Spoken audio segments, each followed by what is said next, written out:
Hello everyone, this is खुशी जैन। तो आज हम जानेंगे कि बेसिक फंडामेंटल क्या होता है और क्यों जरूरी है। फॉर एग्जाम्पल, आप पत्थर वाले रास्तों पे चलना चाहते हो, है ना। कोई फूल वाले रास्तों पे चलना चाहता है, चलना सीखना चाहता है। कोई कीचड़ वाले रास्तों पे चलना चाहता है ना। तो क्या आप सीधा पत्थर वाले रास्तों पे चलना सीखोगे जबकि आपको चलना ही नहीं आता? मेन पॉइंट क्या हो गया यहाँ पे, आपको चलना नहीं आता है एंड आप सोचते हो कि मैं पत्थर वाले रास्तों पे चलना चाहता हूँ। तो क्या आप वहां जाके सीधा पत्थर वाले रास्तों पे चलना सीखोगे? मेन पॉइंट क्या है आपका कि आपको पहले चलना आना चाहिए। आपको चलना आता है तो कोई सा भी रास्ता हो, कीचड़ वाला हो, मिट्टी वाला हो, पत्थर वाला हो, कुछ भी हो, आसानी से आप चल सकते हो। क्यों? क्योंकि आपको चलना आता है। ऐसा ही ड्राइंग के साथ है। अगर आपका बेसिक क्लियर है तो आप कुछ भी हो। देखो, बहुत सारे लोग होते हैं जो पोर्ट्रेट के पीछे भाग रहे होते हैं, फिगर के पीछे भाग रहे होते हैं, किसी को टैटू का बनाना है। बहुत सारे लोग होते हैं ऐसे कि उन्हें सीधा सीखना होता है कि पोर्ट्रेट बनाना सीखना है सीधा। अगर आप यूट्यूब पे भी सर्च करोगे ना तो आपको यही चीज मिलेगी, how to draw portrait, how to draw figure. सीधा सीखना होता है उन्हें, ठीक है। क्योंकि उनके माइंड में यही सब होता है कि पोर्ट्रेट कैसे बनाना है, ठीक है, फिगर कैसे बनाना है, कार्टून कैसे बनाना है, एनीमी कैसे बनाना है, यही सब होता है। कोई बेसिक फंडामेंटल के ऊपर बात नहीं करता या करना नहीं चाहता। बहुत से लोगों को पता ही नहीं होता कि बेसिक फंडामेंटल होता क्या है, ठीक है। तो अगर आपका बेसिक क्लियर है तो आप आसानी से कुछ भी हो, पोर्ट्रेट हो, फिगर हो, कुछ भी हो, आप बना सकते हो। आपके बेसिक्स क्लियर होते हैं तो आप पेंटिंग भी बना सकते हो क्योंकि आपने वैल्यूज को समझा है, ठीक है। तो आज हम बात करेंगे सिंप्लीफिकेशन के बारे में। सिंप्लीफिकेशन क्या होता है? तो देखो, सिंप्लीफिकेशन जो होता है वो वैल्यूज के लेवल पे भी होता है, ड्राइंग के लेवल पे भी होता है, वाटर कलर के लेवल पे भी होता है, बट आज हम समझेंगे ड्राइंग के लेवल पे, ठीक है। सिंप्लीफिकेशन क्या होता है? तो हम जब ड्राइंग बना रहे होते तो उस ड्राइंग को सिंपल तरीके से प्रेजेंट करना, सिंपल तरीके से बनाना सिंप्लीफिकेशन होता है ना। अगर आपने कोई पिक्चर 3D ली है तो उसको किस तरीके से 2D में बनाना, आपको वो सिखाता है। या 2D है तो आप और इजी कैसे बना सकते हो, ठीक है, उसे सिखाता है।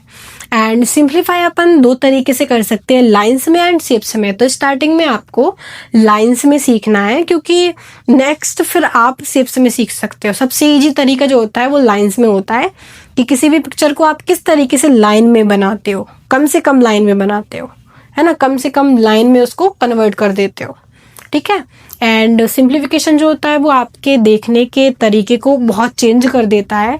आपको अपने आप समझ में आने लगता है कि हम किसी भी चीज को कैसे सिंप्लीफाई कर सकते हैं, कैसे उसे और सिंपल तरीके से बना सकते हैं। आपको ये अपने आप समझ में आने लगता है।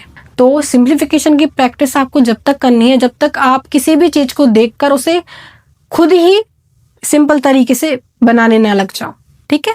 एंड सिंप्लीफिकेशन में जो होता है वो डिटेल्स अवॉइड करनी होती है उसे, क्योंकि उसे सिंपल तरीके से ड्रॉ करना होता है, ठीक है। आप किसी भी पिक्चर को लेते हो तो उसमें बहुत सारी चीजें होती हैं जो डिस्ट्रैक्ट करती हैं, है ना। एंड आप उसमें कलर होता है, उसमें शेडिंग होती है, बहुत सारी चीजें होती हैं, है ना। तो मेन सब्जेक्ट को ही अपन भूल जाते हैं, अब समझ नहीं आता कि किस तरीके से अपन सिंपल वे में उसको बनाए। तो सिंप्लीफिकेशन आपको सिखाता है कि आप किस तरीके से उसे बना सकते हो। सिंप्लीफिकेशन गलतियों को कम करने में हेल्प करता है ना। एंड सिंप्लीफिकेशन जो होता है पर्टिकुलर किसी सब्जेक्ट के लिए नहीं होता है ना, वो पूरा ड्राइंग के लिए होता है। क्योंकि अगर आपको सिंप्लीफाई करना आता है तो आप कुछ भी ड्रॉ कर सकते हो, चाहे वो फिगर ड्राइंग हो गई, चाहे वो पोर्ट्रेट हो गया, कुछ भी बना सकते हो। तो आपको सिंप्लीफाई करना आना चाहिए। तो यहाँ पे आपको पेपर लेना है, प्रिंट आउट लेना है एंड एक बटर पेपर लेना है, ठीक है। प्रिंट आउट आप कोई सा भी इजी निकलवा सकते हो, जैसे कप हो गया, गिलास हो गया, ठीक है। यहाँ पे आपको स्केल एंड पेन का यूज़ करना है, पेंसिल का भी करना है, पर ट्रेस करने के लिए हम पेन का यूज़ करेंगे। तो यहाँ पे आपको जो बटर पेपर है वो प्रिंट आउट के ऊपर रख लेना है एंड हम क्या करेंगे, इसको ट्रेस करेंगे, ठीक है, पेन से। तो यहाँ पे हम लाइंस में सिंप्लीफाई कर रहे हैं, ठीक है। हम यहाँ पे क्या सीख रहे हैं, लाइंस में सिंप्लीफाई करना। जैसे कोई भी रेफरेंस है तो उसको किस तरीके से हम सिंपल वे में बना सकते हैं, इजी से इजी वे में। तो दो तरीके से हम ब्लॉक करते हैं, जैसे लाइंस में कर सकते हैं एंड शेप्स में कर सकते हैं। तो यहाँ पे हम लाइंस में सीखेंगे। तो आपको इस तरीके से लाइंस में बनाना है, ठीक है। जहाँ जहाँ भी आपको लग रहा है कि यहाँ लाइन हो सकती है, वहाँ वहाँ आपको लाइन बना देनी है, लाइन में ब्लॉक कर देना है, ठीक है। जहाँ कर्व भी है वहाँ पर भी आपको लाइन ही बनानी है, ठीक है। जहाँ भी आपको देखे कि यहाँ पे स्ट्रेट लाइन बन सकती है, वहाँ आप क्या करोगे, स्ट्रेट लाइन बनाओगे, ठीक है।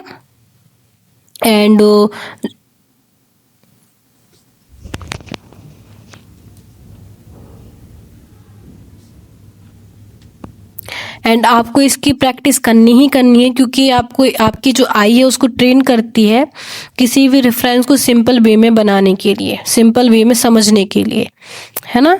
तो आपको इस तरीके से लाइन बनानी है। कहीं भी आपको जहाँ भी लग रहा है कि यहाँ लाइन आ सकती है, वहाँ आप क्या करोगे, इस तरीके से लाइन बनाओगे, ठीक है,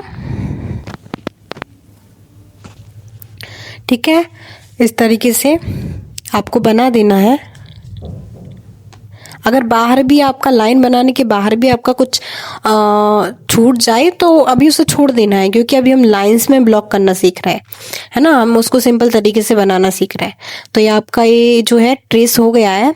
अब आपको क्या करना है, ये साइड में रख देना है, ठीक है। अभी इसका यूज नहीं है। अब क्या करना है, आपको इसमें से देख के बनाना है। ये जो डिफरेंस लिया है, प्रिंट आउट लिया है, आपको उसमें से देख के ऐसी ही लाइन बनानी है, डिक्टो, ठीक है। जैसे उसमें हमने ट्रेस किया है वैसी ही लाइन हमें यहाँ पे बनानी है, ठीक है। वैसे ही हम लाइंस में इसको ब्लॉक करेंगे, सिंपल वे में बनाने की कोशिश करेंगे, ठीक है।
तो यहाँ पे आपको पेशेंस के साथ बनाना है, बहुत आराम से। एंड अगर आपकी मिस्टेक्स भी होती हैं तो आप उसको देखकर समझकर ठीक कर सकते हो वहीं की वहीं, है ना। क्योंकि आप जितनी ज़्यादा इसकी प्रैक्टिस करोगे, एंड आपको ये बहुत जल्दी जल्दी नहीं बनाना है कि हम जल्दी जल्दी बना के और इसको साइड कर दे। बहुत अच्छे से आराम से समझ के बनाना है ना। आप जितना ज़्यादा इसकी प्रैक्टिस करोगे आपका आई लेवल उतना अच्छा हो जाएगा, मतलब आई बहुत अच्छी हो जाएंगी, है ना। क्योंकि जो ड्राइंग होती है, बनाना पहला स्टेप नहीं होता है, पहला देखना स्टेप होता है कि आप किसी भी रेफरेंस को, पिक्चर को किस तरीके से देखते हो, है ना। तो आपको आराम से प्रैक्टिस करनी है। एंड कम से कम आपको इसकी 10 दिन तो प्रैक्टिस करनी ही करनी है, ठीक है। आप 15 मिनट 20 मिनट टाइम निकालिए एंड इसकी प्रैक्टिस करिए, ठीक है। अब जैसे आपका ये कंप्लीट हो जाए, आपको क्या करना है, आपका जो बटर पेपर है जिसपे हमने ट्रेसिंग कर रखी है, उसको आपको इसके ऊपर रखना है और चेक करना है कि अब एक कहाँ मिस्टेक है। आपको समझ में आ जाएगा, है ना।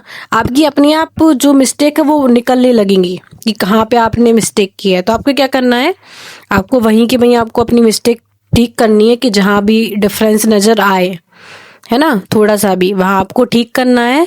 इस तरीके से आप अपनी खुद की मिस्टेक्स भी देख पाओगे और बना भी पाओगे। तो मिलते हैं अगली वीडियो में।